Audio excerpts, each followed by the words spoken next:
فقیر ملت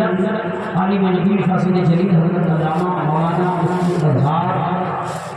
رضوی ابجدی ازہری پیش کر رہا ہوں تشریف لاتے ہیں محبتوں کو سامنے دستگار فرمائیں ذرا بولے نعرہ تکبیر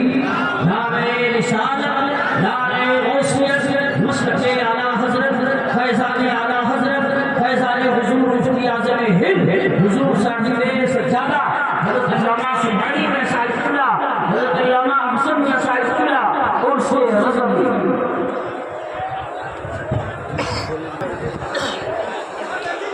معزز سامعین کرام ایک پروگرام افروز السلام علیکم ورحمۃ اللہ وبرکاتہ. وعلیکم السلام ورحمۃ اللہ. الحمد للہ وکفی وسلام علی عباده الذین اصطفی. اما بعد فاعوذ باللہ من الشیطان الرجیم. بسم اللہ الرحمن الرحیم. یا أيها الذين آمنوا قوا أنفسكم وأهليكم نارا وقودها الناس والحجارة. صدق اللہ العلی العظیم. محترم حضرات، 107ویں عرس میں مختلف مقامات اور ملکوں سے آنے والے حضرات، بلا تمہید آئیے ہم اور آپ نہایت ہی عقیدت و محبت کے ساتھ حضور آقا دو جہاں صلی اللہ علیہ وسلم کی بارگاہ پاکستانہ میں درود و سلام کا نذرانہ پیش کرنے پڑھیں. اللہم صلی علی سیدنا و مولانا محمد مبارک وسلم صلاۃ و سلام علیک یا رسول اللہ. محترم حضرات، وقت بہت مختصر ہے. ایک دو نصیحتیں اور پیغام اس عرس میں آپ تک پہنچانے کی کوشش کروں گا. ہم اور آپ سنتے تو بہت ہیں، لیکن آج اس عرس مبارک میں ہم عہد کر لیں کہ انشاءاللہ جو باتیں ہم سنیں گے عملی طور پر پوری زندگی اس پر اپنے آپ کو لانے کی کوشش کریں گے. اللہ تبارک و تعالی ہمیں اور آپ کو اپنے توفیقات سے نوازے. حضور اعلیٰ حضرت مجدد دین و ملت علیہ رحمت و رضوان نے اپنے قلم کے ذریعے، اپنی زبان کے ذریعے عقائد حقہ کی حفاظت کرنے کی پوری زندگی کوشش کرتے رہے اور اہل سنت و جماعت کو ہر طرح سے ان کے عقائد کی پورے طور سے حفاظت کرنے کی صحیح مصور فرماتے رہے. مگر اس کے باوجود آج ہمارے درمیان کچھ ایسے لوگ ہیں جو یہ کہتے ہوئے نظر آتے ہیں کہ حضور اعلیٰ حضرت مجدد دین و ملت علیہ رحمت و رضوان نے لوگوں کو کافر بنا دیا، لوگوں کو اسلام سے خارج کر دیا. معاذ اللہ رب العالمین. یہ سراسر بہتان ہے. حضور اعلیٰ حضرت مجدد دین و ملت علیہ رحمت و رضوان نے کسی کو اسلام سے خارج نہیں کیا، یہ کسی کو ایمان سے خارج نہیں کیا، بلکہ جو لوگ خود ایسے عقائد کے متحمل ہوئے، ایسے افکار و نظریات کا انہوں نے اظہار کیا جس کی بنیاد پر وہ اسلام سے خارج ہوئے، تو حضور اعلیٰ حضرت علیہ رحمت و رضوان نے قرآن و حدیث کی روشنی میں اور علماء اور فقہاء کے اقوال کی روشنی میں اس حکم کو علی الاعلان ظاہر کر دیا اور لوگوں تک پہنچا دیا تاکہ لوگ مطمئن ہو جائیں اور اپنے آپ کو غلط عقائد سے محفوظ رکھ سکیں. آج غیر لوگ ہمیں اور آپ کو کہیں میلاد کے معاملے میں الجھا کر رکھتے ہیں، کہیں کھڑے ہو کر سلام کے معاملے میں الجھانے کی کوشش کرتے ہیں،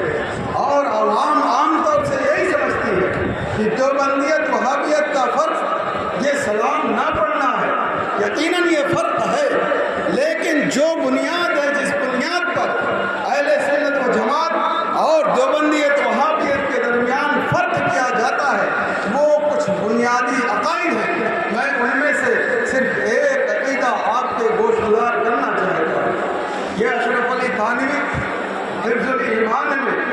صفحہ نمبر 15 پر کہتا ہے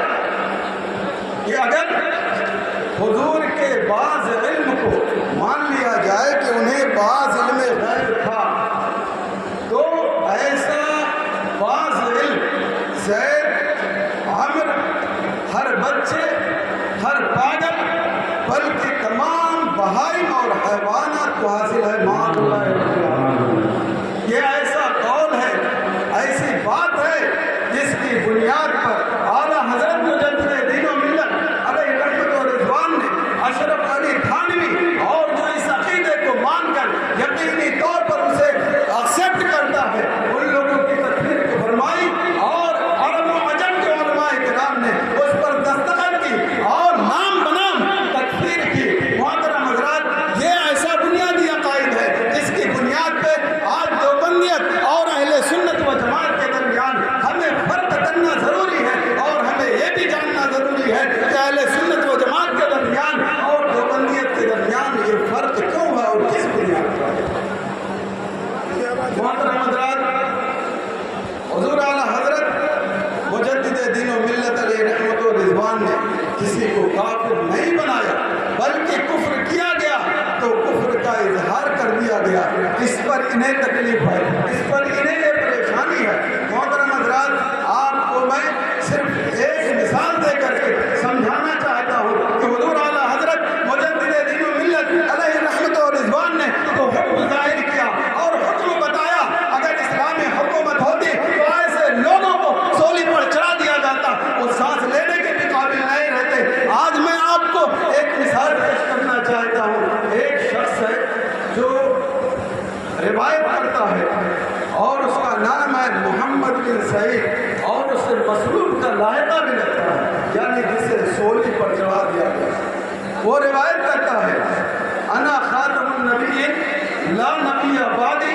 الا ان شاء اللہ، یعنی حضور نے یہ فرمایا کہ میں آخری نبی ہوں اور میرے بعد کوئی نبی نہیں ہے مگر یہ کہ اللہ چاہے۔ یہ مگر یہ کہ اللہ چاہے، یہ محمد بن سعید نے بڑھا دیا کہ اللہ اگر چاہے تو آخری نبی کے بعد کوئی نبی بھی آ سکتا ہے۔ یہ ایسا عقیدہ ہے جو قرآن کے خلاف ہے، حدیث کے خلاف ہے، علماء اہل سنت کے خلاف ہے۔ چنانچہ جب اس نے اس عقیدے کا اظہار کیا تو اس وقت ابو جعفر منصور نے ایسے شخص کو چولی پر چڑھا دیا اور یہ بتا دیا کہ اہل سنت و جماعت کے خلاف جو بھی عقیدہ رکھے گا اس کا حکم بھی بیان کیا جائے گا، اور ایسے عقیدے کی بنیاد پر ایسے شخص کو دنیا میں رہنے کی گنجائش نہیں ہے، اسے سانس لینے کی گنجائش نہیں ہے۔ میں برادرین یہ بتانا چاہتا ہوں کہ اعلیٰ حضرت مجدد دین و ملت علیہ رحمت و رضوان نے اپنی ذمہ داری نبھا کر کے ان کے کفر کا اظہار کیا، اور کہتا ہوں اگر اس دور میں اسلامی حکومت ہوتی تو ایسے عقیدے رکھنے والے کو اس کے زندگی کے ساتھ چھین لی جاتی اور اسے جینے کا کوئی حق بھی نہیں ملتا۔ تو اعلیٰ حضرت علیہ رحمت و رضوان نے کوئی نئی بات نہیں بتائی، بلکہ اس بات کا اظہار کیا ہے جو قرآن سے ثابت ہے، جو حدیث سے ثابت ہے، اور جو علماء اہل سنت و جماعت نے اپنی کتابوں میں درج کیا ہے اس کا اظہار فرمایا ہے۔ اس لیے جو لوگ پروپیگنڈا کرتے ہیں کہ اعلیٰ حضرت کافر بناتے ہیں، کافر بناتے ہیں، ان ساری چیزوں سے آپ اپنے آپ کو محفوظ رکھیں، اور کوئی تردد ہو، کوئی شک ہو تو علماء کے سامنے جانو قلم مستحق کریے اور اپنی فکر اور اپنے افکار و نظریات کو درست کرنے کی کوشش کریے۔ بس ایک آخری پیغام آپ تک پہنچا کر اپنی گفتگو ختم کرتا ہوں۔ آج یہ بات ہوتی ہے کہ اولاد کی تربیت کی جائے، اولاد کی تربیت کی جائے، یقیناً اس کی بات ہونی چاہیے، لیکن میں آپ کو آج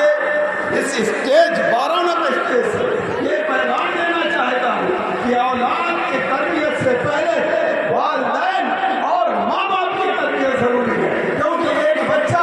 اور ایک بچی جو پرورش پاتی ہے وہ ماں باپ کی گود میں ہی پرورش پاتی ہے۔ اگر باپ قرآن نہیں پڑھا ہے، اگر ماں قرآن نہیں پڑھی ہے، اگر باپ نماز نہیں پڑھتا ہے، اگر باپ نماز نہیں پڑھتا ہے، ماں نماز نہیں پڑھتی ہے، شریعت اسلامیہ کی پابندی نہیں کرتی ہے، تو ایسے گھروں میں ایسی اولاد